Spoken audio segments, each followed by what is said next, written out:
Welcome to this explainer. I am so excited to step into the role of a sensory testing specialist today to guide you through what is literally one of the most rigorous, ancient quality control orientations in human history. We're looking at a system where a single, microscopic flaw means total failure. Okay, let's dive right into this massive physical engineering problem. Imagine you've got a highly polished, incredibly sharp blade in front of you.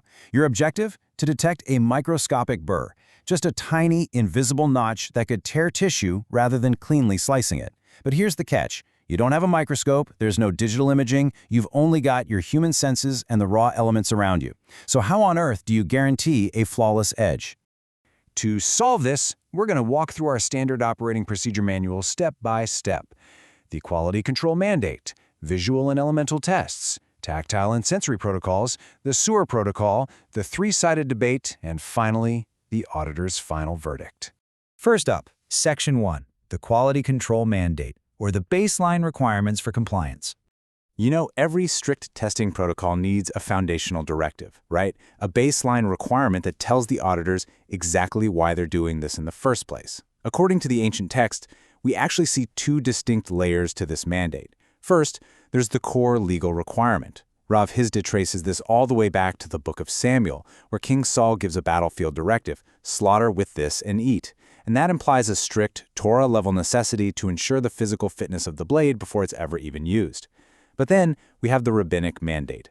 Rabbi Yochanan points out that the specific requirement to show the knife to an expert auditor, a Torah scholar, isn't just about the physical blade itself, it's actually a profound sign of institutional deference. It ensures the standard is upheld by the most highly trained specialist out there. Moving on to Section 2, visual and elemental tests, exploring our regional laboratory protocols. Now, what's really fascinating here is that as we look across different geographic regions, we see ancient academies functioning essentially as different regional laboratories. Each one was developing their own valid detection methods based on their unique environmental conditions. I mean, look at the sheer elemental genius of these early auditors. In Eretz Yisrael, they used the sun. By holding the blade up to intense natural backlighting, the glare would expose any tiny irregularities along the edge. But look at Nehardea. They utilized the physics of water. They would lay the blade right on the surface of the water, and if there was a microscopic notch, the flaw would disturb the fluid, noticeably altering the surface tension. It is just an incredibly elegant way to magnify an invisible defect using natural fluid dynamics. All right, Section 3, Tactile and Sensory Protocols. Let's look at the microsensory feedback loop.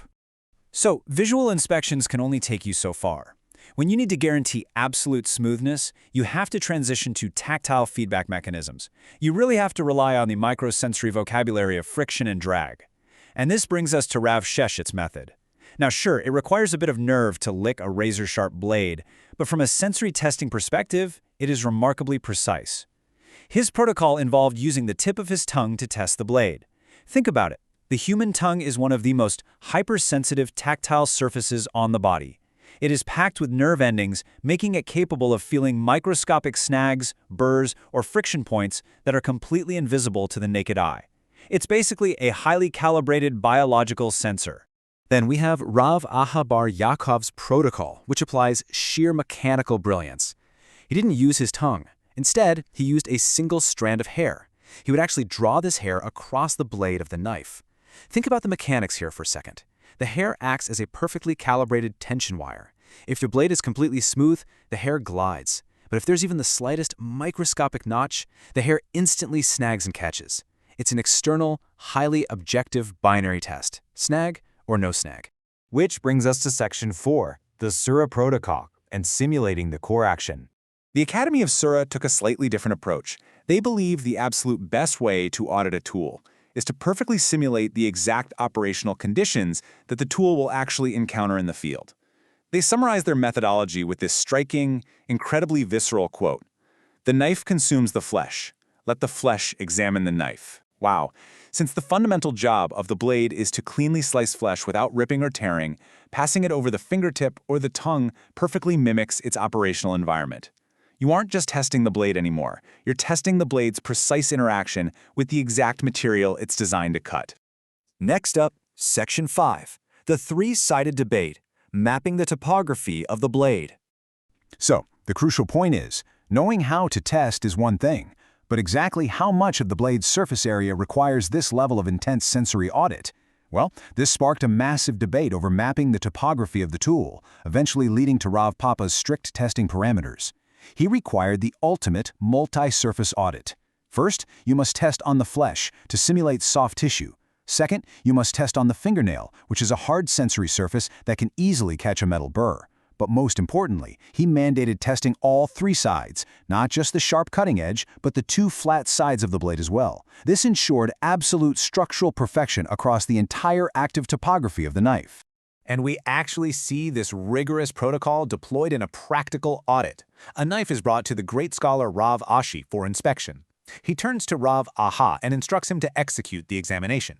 So, Rav Acha performs the full, comprehensive routine. He tests the fingernail, he tests the flesh, and he meticulously checks all three sides of the blade.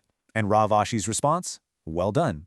He affirms that this comprehensive three-sided check mirrors the absolute highest standard set by earlier authorities.